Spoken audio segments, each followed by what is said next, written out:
Hello, today video is little personal. So ഞാനൊന്ന് പറയാൻ വേണ്ടിയിട്ട് പോകുന്നത് എൻ്റെ പോസ്റ്റ്പാർട്ടം പീരീഡിന് ശേഷം ഞാൻ എങ്ങനെയാണ് സ്ലോലി എൻ്റെ വർക്കിംഗ് ലൈഫിലേക്ക് തിരിച്ചു വന്നതെന്നുള്ളതാണ്. I just want to share it like a diary entry. So if you are a new mom അല്ലെങ്കിൽ കരിയറിൽ ബ്രേക്ക് എടുത്തിരിക്കുന്ന ഒരാളാണെന്നുണ്ടെങ്കിൽ this video might give you some strength. So എൻ്റെ എക്സ്പീരിയൻസ് പറയുകയാണെന്നുണ്ടെങ്കിൽ എൻ്റെ പോസ്റ്റ്പാർട്ടം പീരീഡ് എൻ്റെ ലൈഫിൽ ഞാൻ മറക്കാത്ത ഏറ്റവും കൂടുതൽ ചേഞ്ചസ് വന്നിട്ടുള്ള കംപ്ലീറ്റ്ലി ലൈഫ് മാറി മറിയുന്ന ഒരു പീരീഡായിരുന്നു. സൈക്കോളജിക്കലി, ഫിസിയോളജിക്കലി, ഇമോഷണലി അങ്ങനെ ഒരുപാട് ചേഞ്ചസ് എനിക്ക് വന്നിട്ടുണ്ടായിരുന്നു. സത്യം പറയുകയാണെങ്കിൽ ആസ് എ ന്യൂ മോം ഒരുപാട് കാര്യങ്ങളാണ് ഞാൻ ലേൺ ചെയ്തിട്ടുള്ളത്. ഓരോ ദിവസവും എനിക്ക് ഓരോ ലെസൺ ആയിരുന്നു. നമ്മളുടെ ബോഡി റിക്കവർ ആവുന്ന സമയമാണ്, നമ്മളുടെ മൈൻഡ് സ്റ്റേബിൾ അല്ല, മൈൻഡിൽ ഒരുപാട് അഡ്ജസ്റ്റ്മെന്റ്സ് നടക്കുന്നുണ്ട്.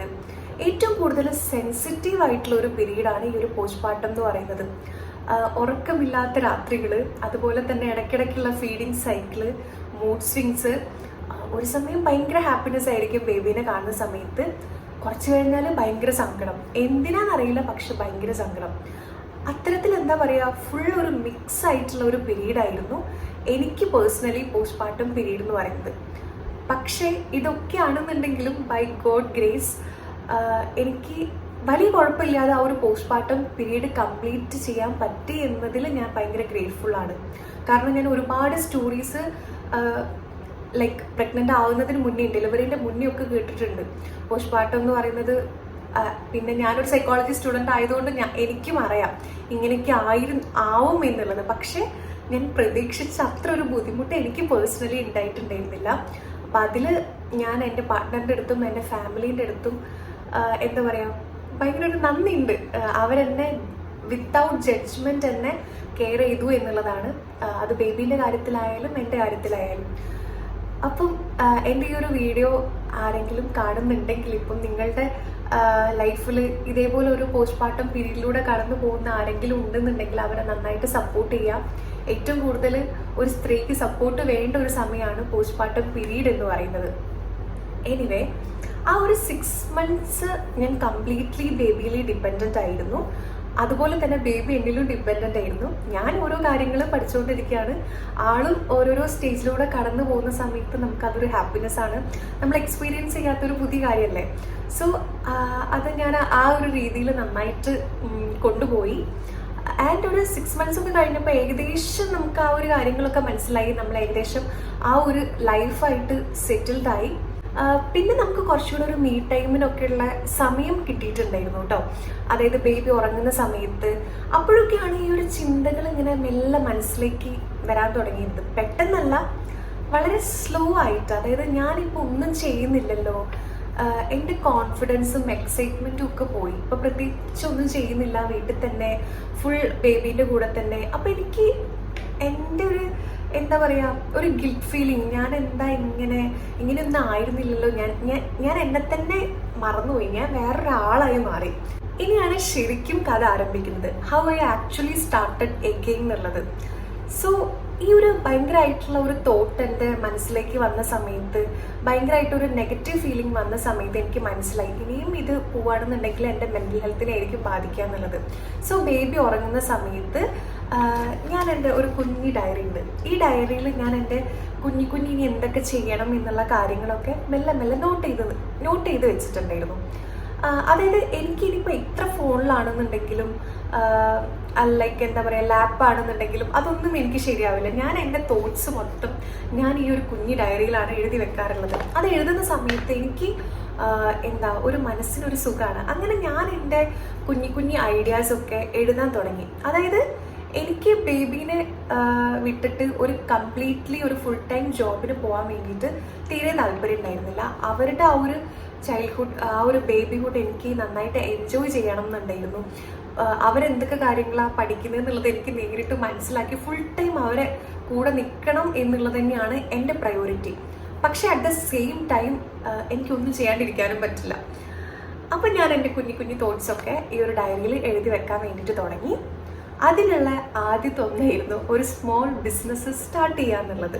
അപ്പം ഞാൻ വിചാരിച്ച എന്തുകൊണ്ടും എനിക്ക് വീട്ടിലിരുന്ന് ചെയ്യാൻ പറ്റുന്ന ഒരു കാര്യമാണ്. അങ്ങനെ ഒരു ഭയങ്കര ഒരു പ്രോഫിറ്റ് പ്രതീക്ഷിച്ചിട്ടോ അല്ലെങ്കിൽ ആദ്യമേ ഞാൻ പ്ലാൻ ചെയ്തിട്ടൊരു ബിസിനസ് തുടങ്ങണം അങ്ങനെയൊന്നും ആയിരുന്നില്ല. എനിക്ക് വീട്ടിലിരുന്ന് എൻ്റെ ഈ ഒരു നെഗറ്റീവ് തോട്ട്സ് ഒക്കെ ഒഴിവാക്കാൻ ഞാൻ എന്തൊക്കെയോ ചെയ്യുന്നുണ്ട് എന്നുള്ളത് ഒന്ന് ഉറപ്പ് വരുത്താൻ വേണ്ടിയിട്ടായിരുന്നു ആ ഒരു സ്മോൾ ബിസിനസ് എന്ന് പറയുന്നത്.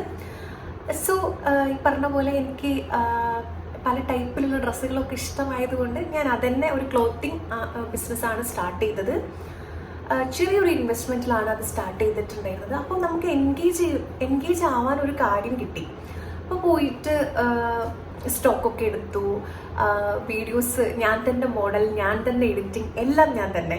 ഒരു ഇൻസ്റ്റഗ്രാം പേജ് സ്റ്റാർട്ട് ചെയ്തു ആൻഡ് പുതിയ സ്റ്റോക്കുകളൊക്കെ ഞാൻ തന്നെ വെയർ ചെയ്ത് ഇൻസ്റ്റഗ്രാമിലൊക്കെ അപ്ലോഡ് ചെയ്തു. എനിക്ക് ഫോട്ടോസ് എടുക്കാനും വീഡിയോസ് എടുക്കാനും ഒക്കെ എനിക്ക് ഭയങ്കര ഇഷ്ടപ്പെട്ട കാര്യങ്ങളാണ്. സത്യം പറഞ്ഞാൽ അത് എനിക്ക് ഭയങ്കര ഒരു സാറ്റിസ്ഫാക്ഷൻ ആയിരുന്നു കേട്ടോ. അപ്പോൾ നല്ല നല്ല റെസ്പോൺസ് കിട്ടാൻ വേണ്ടി തുടങ്ങി. ഞാൻ വിചാരിച്ചതിലും നന്നായിട്ട് സെയിൽ പോകാൻ തുടങ്ങി.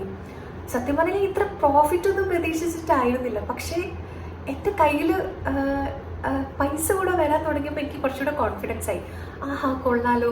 അപ്പം ഞാൻ അതിനു വേണ്ടി കുറച്ചുകൂടെ എഫേർട്ടൊക്കെ ഇടാൻ തുടങ്ങി. സോ അതായിരുന്നു എൻ്റെ ഫസ്റ്റ് സ്റ്റെപ്പ് എന്ന് പറയുന്നത്. ദെൻ ഡെലിവറിൻ്റെ ഒക്കെ മുന്നേ, പ്രഗ്നൻ്റ് ആവുന്നതിന് മുന്നേ ഒക്കെ നിങ്ങൾക്കറിയാം ഞാൻ ഇതേപോലെ യൂട്യൂബും ഇൻസ്റ്റഗ്രാമിലൊക്കെ അത്യാവശ്യം ആക്റ്റീവ് ആയിരുന്നു. പക്ഷേ ബേബി വന്ന സമയത്ത് ഞാൻ ഫുള്ളി അതിൽ ഡിപ്പെൻഡൻ്റ് ആയിരുന്നു. ലൈക്ക് അവളുടെ കൂടെ തന്നെ ആയിരുന്നു. അപ്പോൾ എനിക്ക് ഇതൊന്നും ചെയ്യാൻ താല്പര്യം ഉണ്ടായിരുന്നില്ല. പിന്നെ നമ്മുടെ ഹോർമോൺ ചേഞ്ചസിൻ്റെ ഒക്കെ ഭാഗമായിട്ടായിരിക്കും എൻ്റെ ഹാപ്പി ഹോർമോൺസ് ഒക്കെ കുറച്ച് കൂടി. അപ്പോൾ ഞാൻ വിചാരിച്ചു ഓക്കെ ഇനി മെല്ലെ റീസ്റ്റാർട്ട് ചെയ്യാന്നുള്ളത്. അപ്പോൾ എനിക്ക് സത്യം പറഞ്ഞു കഴിഞ്ഞാൽ അറിയാമല്ലോ, കൺസിസ്റ്റൻ്റ് അല്ലാന്നുണ്ടെങ്കിൽ വ്യൂസ് ഉണ്ടാവില്ല, നമ്മുടെ ഫോളോവേഴ്സ് കുറയും. അപ്പോൾ കോൺഫിഡൻസ് ഒന്നും ഉണ്ടായിരുന്നില്ല, അങ്ങനെ ഒന്നും പ്രതീക്ഷിച്ചിട്ടല്ല. അപ്പോൾ ചെറിയ ചെറിയ സ്റ്റെപ്പ് പോലെ വീണ്ടും മെല്ലെ മെല്ലെ ചെയ്യാൻ തുടങ്ങി. അപ്പോൾ എനിക്ക് കൊളാബ് വരാൻ വേണ്ടി തുടങ്ങി, വീഡിയോ പ്രസൻറ്റേഷൻസിൻ്റെ ചാൻസസ് വരാൻ തുടങ്ങി, കുറച്ച് ആങ്കറിങ് കാര്യങ്ങളൊക്കെ ആയിട്ട്. അപ്പോൾ നമുക്ക് വീട്ടിൽ നിന്ന് ഫുൾ ടൈം വീട്ടിലാണെന്നുള്ളൊരു ചിന്തയില്ല. ലൈക്ക് അപ്പോൾ നമുക്ക് പുറത്തിറങ്ങാനും ആളുകളായിട്ട് ഇൻട്രാക്ട് ചെയ്യാനും ഒക്കെ പറ്റി. ഇല്ലാന്നുണ്ടെങ്കിൽ നമ്മൾ ഫുൾ ടൈം വീട്ടിലാവുന്ന സമയത്ത് നമുക്ക് തന്നെ ഒരു നെഗറ്റീവ് ഫീലിംഗ് ആയിരിക്കും. അപ്പം മെല്ലെ മെല്ലെ ഞാനിങ്ങനെ സ്റ്റാർട്ട് ചെയ്തു. ഫ്രീലാൻസ് ആയിട്ടാണ് വർക്ക് ചെയ്തിട്ടുണ്ടായിരുന്നത്. ദെൻ അതിൻ്റെ കൂടെ തന്നെ നമുക്കൊരു ഫിനാൻഷ്യൽ ഇൻഡിപെൻഡൻസ് എന്നുള്ളതും കൂടെ ഡെലിവറിൻ്റെ ഒക്കെ ഉള്ളതുപോലെ തന്നെ നമ്മൾ വർക്ക് ചെയ്തിരുന്ന സമയത്തുള്ള പോലെ ആ സമയത്ത് നമുക്കൊരു ഹാപ്പിനെസ് ആണ് അല്ലേ. എൻ്റെ ഒരു തോട്ട് എന്ന് പറയുന്നത് എനിക്ക് ബേബീൻ്റെ കൂടെ ഫുൾ ടൈം നിൽക്കും വേണം, പക്ഷെ അറ്റ് ദ സെയിം ടൈം എനിക്ക് എൻ്റേതായിട്ടുള്ള കാര്യങ്ങൾ ചെയ്യും വേണ്ടിയിരുന്നു. സോ അതാണ് ഞാൻ ഈ ഒരു ഓപ്ഷൻ പ്രിഫർ ചെയ്തത്. എല്ലാവർക്കും അങ്ങനെ പറ്റിക്കൊള്ളണം എന്നില്ല. ചിലപ്പോൾ ഫുൾ ടൈം ജോബിന് പോകുന്നവരുണ്ടാവാം. ഇതൊന്നും അല്ലാതെ ബേബീനെ കെയർ ചെയ്യാൻ വേണ്ടി ഫുൾ ടൈം വീട്ടിലിരുന്ന് കരിയറിനെ ആലോചിച്ച് വിഷമിക്കുന്നവരുണ്ടാവാം. അവർക്ക് വേണ്ടിയിട്ടുള്ളതാണ് ഈ ഒരു വീഡിയോ എന്ന് പറയുന്നത്. സോ ഇത്രയും കാര്യങ്ങളൊക്കെ ഞാൻ ചെയ്തിട്ടുള്ളത് പെട്ടെന്ന് സഡൻലി അല്ല, മെല്ലെ മെല്ലെ ആലോചിച്ചിട്ടാണ് ഓരോ കാര്യങ്ങളും ചെയ്തിട്ടുണ്ടായിരുന്നത്. ഇങ്ങനെ കരിയറിൽ സ്റ്റക്കായിട്ട് നിൽക്കുന്ന പോസ്റ്റ്മോർട്ടം പീരീഡൊക്കെ കഴിഞ്ഞിട്ടും അതിൽ നിന്ന് റിക്കവർ ചെയ്ത് വരാൻ പറ്റാത്ത ആളുകൾക്ക് വേണ്ടിയിട്ടുള്ള കുറച്ച് കാര്യങ്ങളാണ് ഞാൻ എൻ്റെ എക്സ്പീരിയൻസിൽ നിന്ന് എനിക്ക് തോന്നിയിട്ടുള്ള കാര്യങ്ങളാണ് ഷെയർ ചെയ്യാൻ വേണ്ടിയിട്ട് പോകുന്നത്. ആദ്യത്തെ കാര്യം എന്ന് പറയുന്നത് ചെറുതായിട്ടെങ്കിലും സ്റ്റാർട്ട് ചെയ്യാണ്ടിരിക്കുന്നതിലും നല്ലത് ചെറുതാണെങ്കിലും സ്റ്റാർട്ട് ചെയ്യുക എന്നുള്ളതാണ്. പിന്നെ കൂടുതൽ പെർഫെക്ഷൻ നമ്മൾ നോക്കരുത്. പെർഫെക്ഷൻ നോക്കി അറ്റ് ലാസ്റ്റ് നമ്മളൊന്നും ചെയ്യില്ല. അപ്പം ചെറുതാണെങ്കിൽ പോലും നമ്മളെ കൊണ്ട് പറ്റാവുന്ന രീതിയിൽ അത് സ്റ്റാർട്ട് ചെയ്യുക എന്നുള്ളതാണ്. ദെൻ മറ്റൊരു കാര്യം എന്ന് പറയുന്നത് ഇനി എന്തായാലും നമ്മളുടെ ഓൾഡ് വേർഷൻ അല്ലെങ്കിൽ ആ ഒരു ഓൾഡ് ലൈഫ് എന്ന് പറയുന്നത് നമുക്കിനി തിരിച്ചു കിട്ടില്ല. അതിലും ബ്യൂട്ടിഫുൾ ആയിട്ടുള്ള ഒരു പുതിയ വേർഷനായിട്ട് നമ്മൾ മാറുക എന്നുള്ളതാണ്. Accept the reality. നമ്മളുടെ റിയാലിറ്റി മനസ്സിലാക്കിയിട്ട് അതിനെ എങ്ങനെ ബ്യൂട്ടിഫുൾ ആക്കുക എന്നുള്ളത് നോക്കുക. Then I learn to accept help. മറ്റുള്ളവരുടെ അടുത്ത് നിന്ന് ഹെൽപ്പ് ചോദിക്കാം. നമ്മുടെ പാർട്ട്ണറിൻ്റെ അടുത്താണെന്നുണ്ടെങ്കിലും ഫാമിലി മെമ്പേഴ്സിൻ്റെ അടുത്ത് നിന്നാണെന്നുണ്ടെങ്കിലും നമുക്ക് ഹെൽപ്പ് ചോദിക്കാം. സോ അത് നമ്മൾക്കൊരു മീ ടൈം കിട്ടാനും നമ്മളുടേതായിട്ടുള്ള കാര്യങ്ങൾ ചെയ്യാനും വേണ്ടിയിട്ട് നന്നായിട്ട് ഹെൽപ്പ് ചെയ്യും. പിന്നെ മറ്റൊരു കാര്യം എന്ന് പറയുന്നത് ഇതെല്ലാം ചെയ്ത് കഴിയുമ്പോൾ നമുക്കൊരു മെൻ്റൽ സാറ്റിസ്ഫാക്ഷൻ കിട്ടും. അതിൽ നിന്നുണ്ടാവുന്ന ചെറിയ ചെറിയ വിജയങ്ങൾ പോലും സെലിബ്രേറ്റ് ചെയ്യുക, അതിലൊരു ഹാപ്പിനെസ് കണ്ടെത്തുക എന്നുള്ളതാണ് പ്രധാനപ്പെട്ട കാര്യം.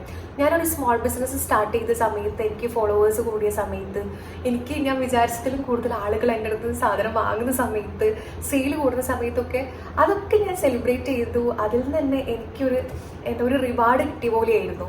Then I learn to work with my new routine. നമ്മളൊരു ന്യൂ റൊട്ടീൻ ക്രിയേറ്റ് ചെയ്യുക എന്നുള്ളതാണ് പ്രധാനപ്പെട്ട കാര്യം.